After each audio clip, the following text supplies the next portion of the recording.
350 கோடி கொடுத்து படம் எடுக்கிறானுங்க.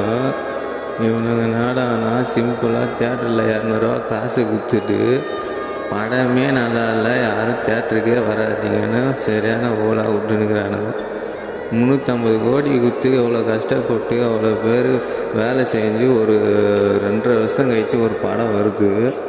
இவனுங்க என்னடான்னா 200 கொடுத்துட்டு சிம்பிளாக சரியில்லை, படம் சரியில்லை, யாரும் தேட்டருக்கு வராதிங்க. ஒரு சூர்யா ஃபேன்ஸாக எனக்கு எவ்வளோ கஷ்டமாக இருக்குது தெரியுமா? இதே மாதிரி நீ ரெண்டு லட்சம் இல்லை 3 லட்சம் கொடுத்து ஒரு வீடு கட்டிட்டு ஒரு பொண்ணை கல்யாணம் பண்ணுறேன்னா அந்த பொண்ணு வந்து உன் வீட்டை பார்த்துட்டு இந்த வீடு எனக்கு பிடிக்கல, உன்னையும் பிடிக்கலன்னு சொன்னால் உன் மூஞ்சி எப்படி மாறுமோ அது மாதிரி எனக்கு சூர்யா ஃபேன்ஸாக எனக்கு ஒரு மனம் வெறி ஏறுது ப்ரோ. எனக்கு இது மாதிரிலாம் சொல்லாதீங்க ப்ரோ. படம் நல்லா இருந்தால் பாரு, நல்லா இல்லையா சரி எனக்கு பிடிக்கல, நீங்கள் போய்